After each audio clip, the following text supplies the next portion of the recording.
आज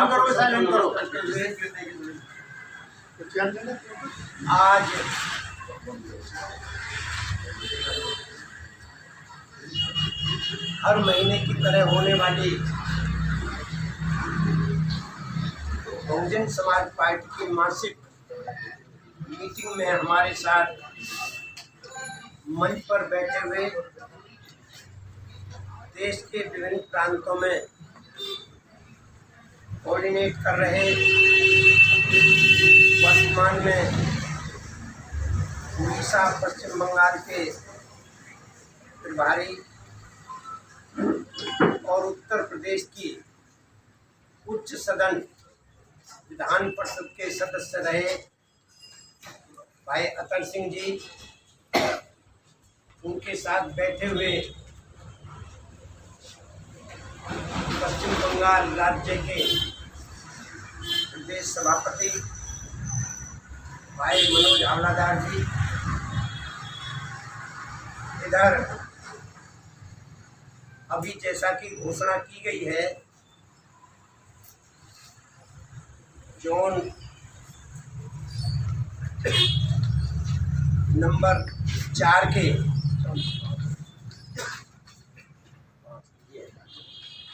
zone number 4 के in charge भाई सुबोध सिकदर जी,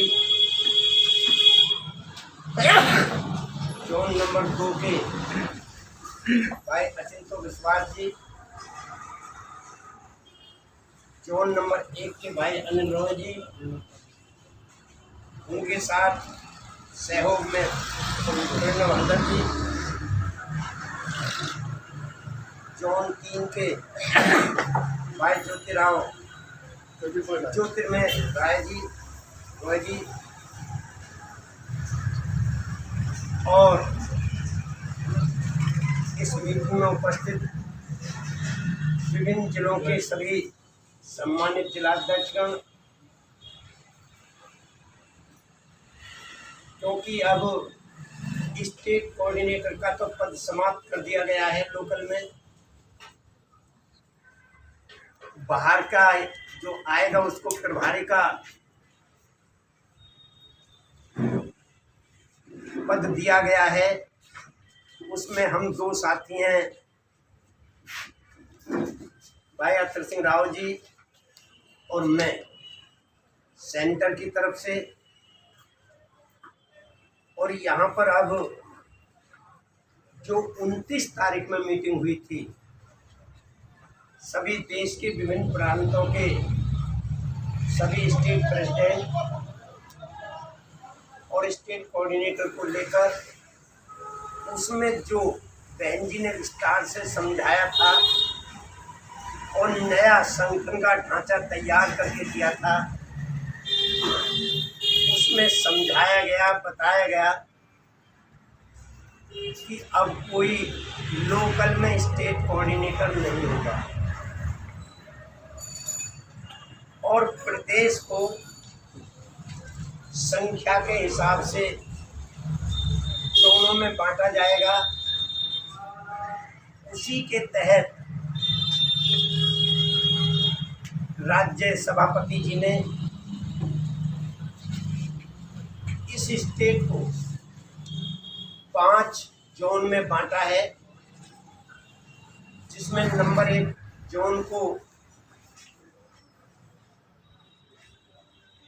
जो उधर एक तरफा पड़ते हैं, कूच बिहार, अलीपुरद्वार, जलपाईगुड़ी, दार्जिलिंग, कलिंगपोंग, उत्तर दिनाजपुर, दक्षिण दिनाजपुर और मालदा, इसकी लगभग कितनी सीटें बैठी?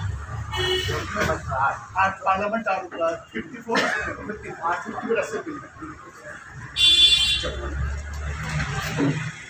54 असेंबली के इंचार्ज सब मिल अनिल रॉय जी को बनाया गया है। और दूसरा जो जोन है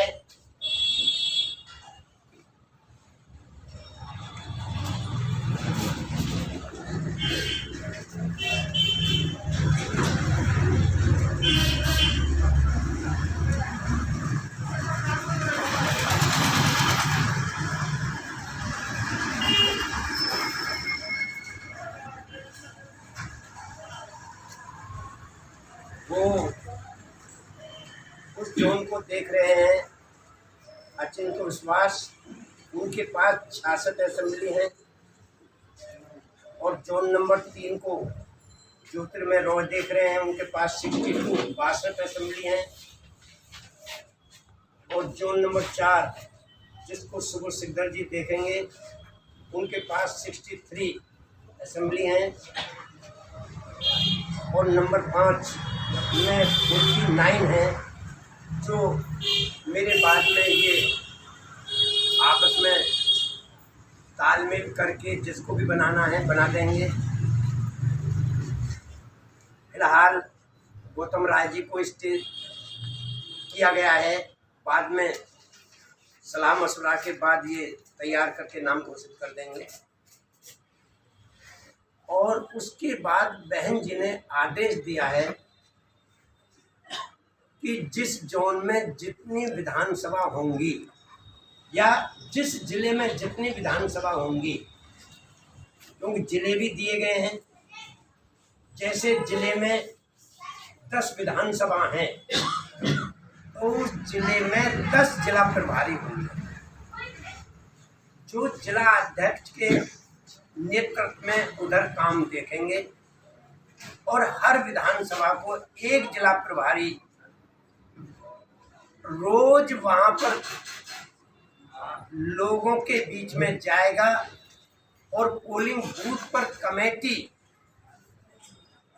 बनाने का काम करेगा, वहां पर लोगों को इकट्ठा करेगा, समझाएगा। और उन्हीं में से उनको मेंबर बनाकर 5 लोगों को, प्रेसिडेंट,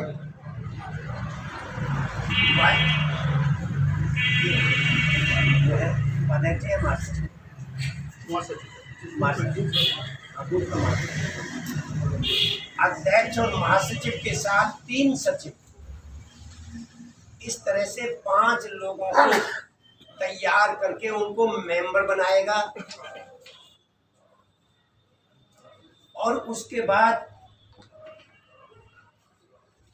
पोलिंग बूथ का अध्यक्ष, उपाध्यक्ष है और 3 सचिव है, महासचिव नहीं है, उपाध्यक्ष है, 3 सचिव है, 5 लोगों को मेंबर बनाएगा।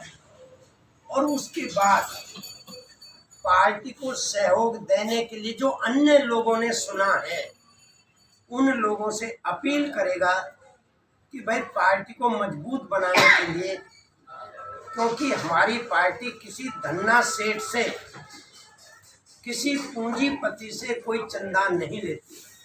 और आपने देखा भी होगा कि जो इलेक्ट्रोल बॉन्ड का बहुत बड़ा खुलासा हुआ था, उसमें बीजेपी के पास हजारों करोड़ रुपए के बॉन्ड आए, कांग्रेस के पास हजारों करोड़ के बॉन्ड आए, आम आदमी पार्टी के पास आए, समाजवादी पार्टी के पास आए, टीएमसी के पास आए। लेकिन अकेली बहुजन समाज पार्टी एक ऐसी पार्टी थी कि उसके खाते में एक भी बॉन्ड का पैसा नहीं है। ऐसा नहीं है कि बीएसपी को नहीं देना चाहते थे, देना चाहते थे। बहन जी से भी बातचीत हुई और लोगों ने खरीदे भी बीएसपी के नाम से, लेकिन बहन जी ने उन्हें अस्वीकार कर दिया कि हमारी पार्टी पूंजीपतियों के पैसे से नहीं चलेगी। हमारी पार्टी उन गरीब, शोषित, वंचित लोग जो रोज मेहनत से कमाते हैं, उनसे 2 रुपये, 5 रुपये, 10 रुपये, 100 रुपये, 1000 रुपये, उनसे लेकर हमारी पार्टी चलेगी। और आज तक उसी पैसे से चल रही है। अपने कार्यकर्ताओं से ही पैसा लेते हैं, किसी पूंजीपति का पैसा स्वीकार नहीं करते। इसलिए आज बहन जी ने ये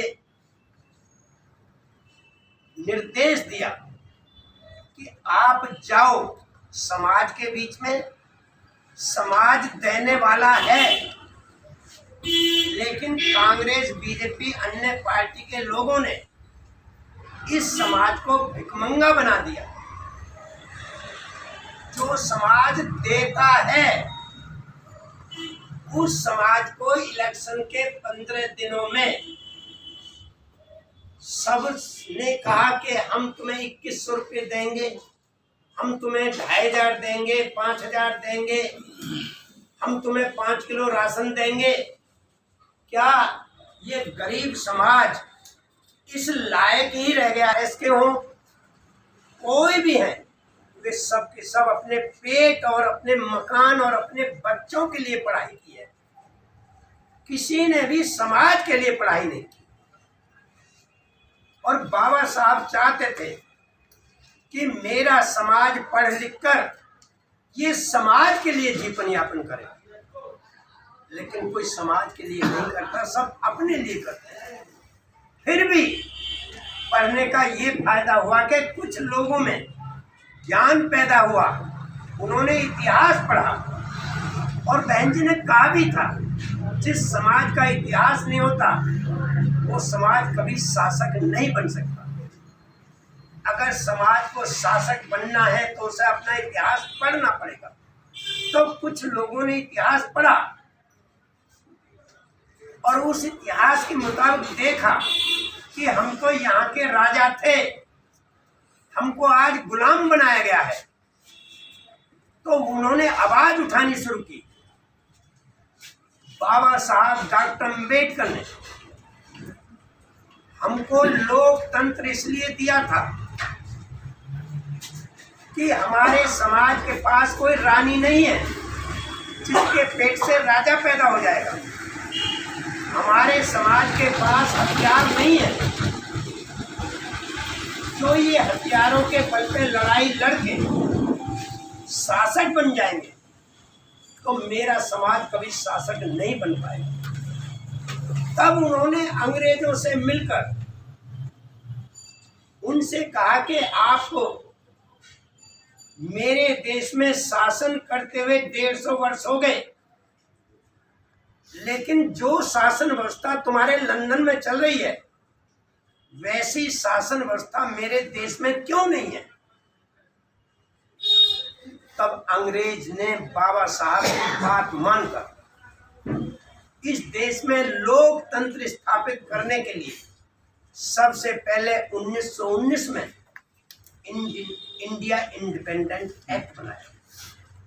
उसके बाद दूसरा 1935 में बनाया, जिसको बाबा साहब डॉक्टर अम्बेडकर ने संविधान में अंकित कर दिया। By the people, of the people, for the people.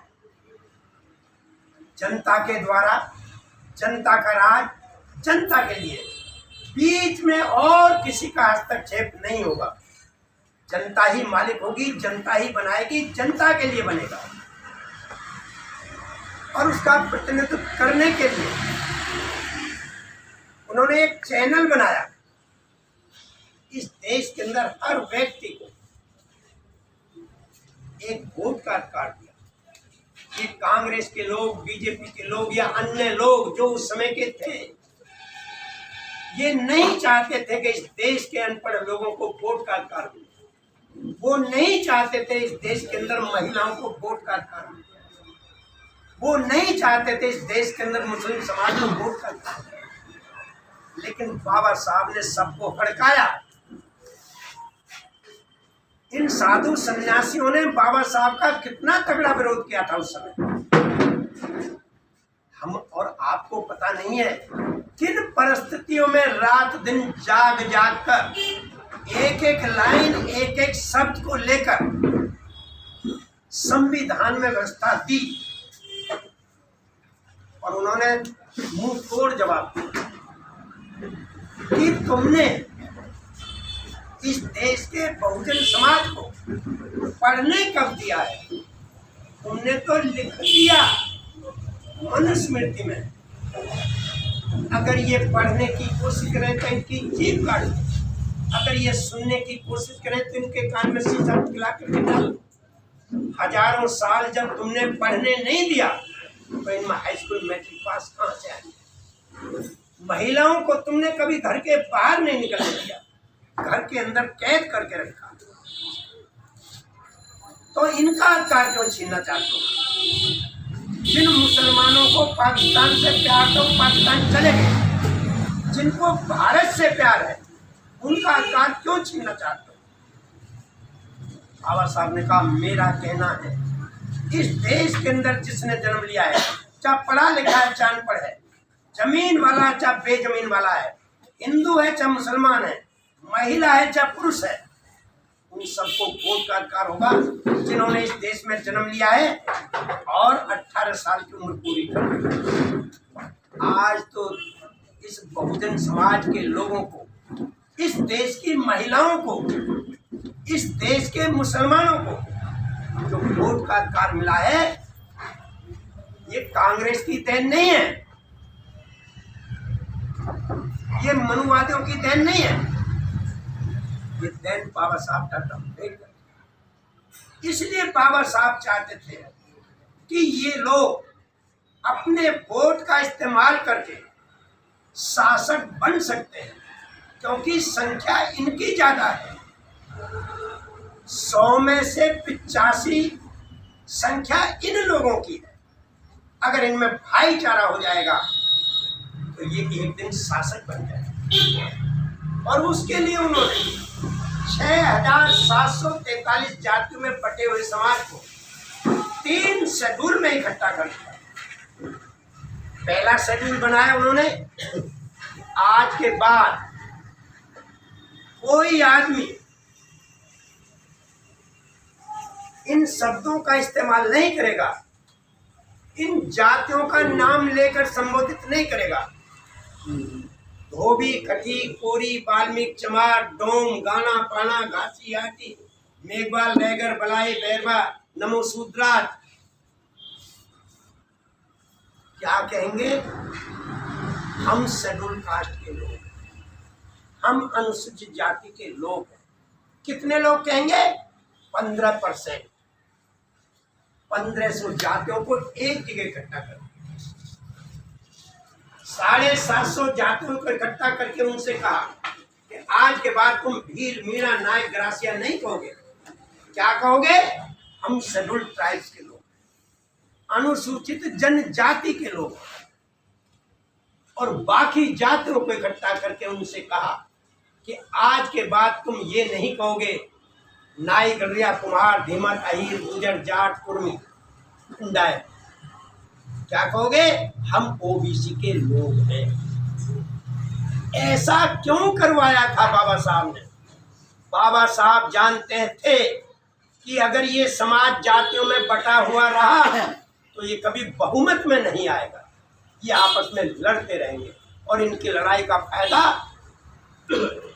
15% लोग उठाते रहेंगे। इसलिए उन्होंने अंग्रेजों से ये 3 शेड्यूल बनाकर एक जगह इकट्ठा कर दिया। बाबा साहब ने संविधान में अधिकार भी दे दिए, पढ़ने का अधिकार, राइट टू एजुकेशन, वोट का अधिकार, राइट टू वोट, संघर्ष का भी अधिकार दे दिया। लेकिन जितने भी पढ़े लिखे उनमें से अधिकतर लोग अपने परिवार, आज बहन जी ने ट्वीट किया है, मेरा रिश्ते नातों में कोई विश्वास नहीं है, मेरा जो मिशन महापुरुषों ने चलाया है,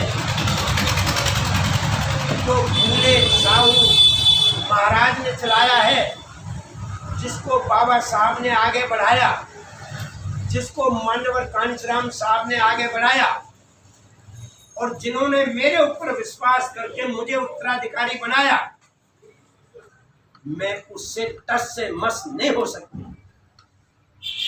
मैं स्वाभिमान का जीवन जीना चाहती हूँ और समाज को सम्मान दिलाना चाहती हूँ। आज का ट्वीट है ये, मेरा कोई रिश्ते नातों में विश्वास नहीं, हम सबको एकजुट होकर के चलना है। और हमारा भी लक्ष्य आपके बीच में यही है, आप लोग अपने अंदर के मतभेदों को भुलाकर एकजुट होकर भाईचारा बनाकर जातिवाद को छोड़कर आप इस बहुजन समाज पार्टी को और बहुजन समाज के मिशन को आगे बढ़ाने का काम करें। मैं 2019 में 2020 में आया 19 में 2020 जून में 2020 जून में मैं आया था और तब से मैंने भरसक प्रयास किया। हर जिला देखा, हर लोकसभा देखी, 5-5 लोगों को मैंने समझाया, चाहे 50 थे, चाहे 100 थे, चाहे 500 थे, सब लोगों को समझाने का काम किया। मैंने कहा ये सोशल मीडिया का इस्तेमाल आप लोग पार्टी को आगे बढ़ाने के लिए करें, पार्टी को नुकसान पहुंचाने के लिए इसका इस्तेमाल ना करें। डांटा भी, लेकिन मेरा रवैया जो रहता था वो ऐसा रहता था जैसे कुम्हार घड़ा बनाता है, उस घड़े के ऊपर वो बहुत तगड़ी, उसका हमने फोटो लेकर और अगली मीटिंग में हमने कहा भाई तुम बीड़ी पीते हो? नहीं साहब मैं नहीं पीता, मैं पीता था कभी, कल पी नहीं साहब। तो हमने उसको सबूत दिखा दिया। तो हमने क्यों डांटा? उसके भले के लिए डांटा। उससे कोई, हाँ भाई ये बोलोगे नहीं, उससे कोई दुश्मनी नहीं थी हमारी।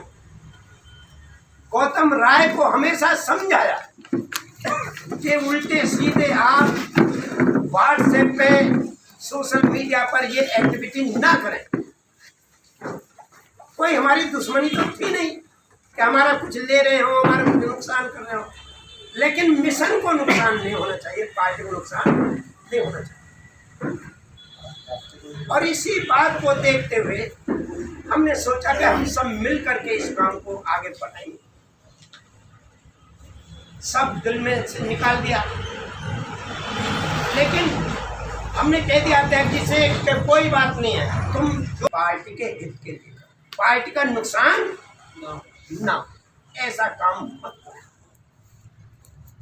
कि हम ये पार्टी कहाँ चली गई, पार्टी का क्या हो गया, पार्टी को पैसा मत देना, पार्टी को ये मत करना, ये क्या मतलब है? ऐसा नहीं बोलना चाहिए। फिर भी बाबा साहब डॉक्टर अम्बेडकर जो चाहते थे वो अपने जीवन में नहीं कर पाए, इसलिए एक नारा दिया था बाबा साहब के बारे में, बाबा तेरा मिशन अधूरा कांशीधाम करेंगे, या नहीं दिया? अब लोग कहते हैं बाबा साहब ने कौन सा मिशन अधूरा छोड़ दिया, बाबा साहब ने तो सब कुछ किया। छोड़ दिया, क्या छोड़ा? वो राजनीतिक अधिकार को दिला गए थे, लेकिन वो राजनीति सिखाकर नहीं गए, किसी को राजनीति नहीं सिखाई उन्होंने। इस काम को पूरा किया मनवत कांशीराम साहब। उन्होंने बाबा साहब को जाना और मोटे मोटे ग्रंथ नहीं पढ़े, उन्होंने एक लाइन पर अपना पूरा जीवन लगा दिया। वो कौन सी लाइन है? Political power is the master key of all which can open each and every law. राजनीतिक सत्ता वो मास्टर चाबी है जिससे हर प्रकार का ताला।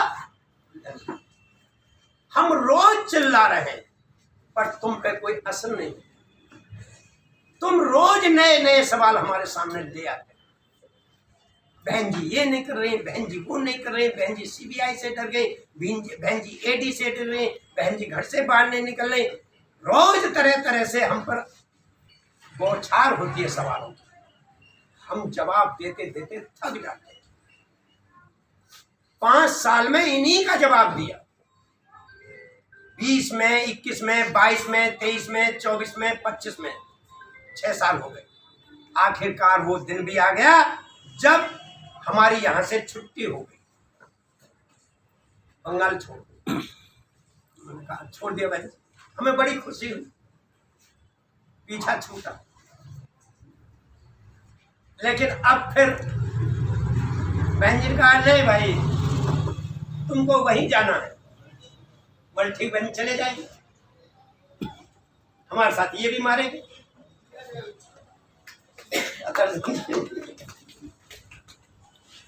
बोले तुम दोनों ने एक साथ काम किया, आप दोनों वहीं जाओ। मन जा रहे हैं। हमारी ड्यूटी तो महाराष्ट्र लग गई थी, उत्तर प्रदेश में पूर्वांचल की ड्यूटी लग गई थी। हम नहीं आना चाहते थे, लेकिन हम अनुशासित सिपाही हैं। हम बहन जी के आदेश का पालन करते हैं। बॉस इज ऑलवेज राइट, याद कर लेना सब लोग। अगर ये नहीं है तो एक मैन में 2 तलवार नहीं रह सकती। अगर तुमने इस मिशन को माना है, इस पार्टी को स्वीकार किया है, तो आपको इसकी नेता बहन कुमारी मायावती को भी स्वीकार करना पड़ेगा।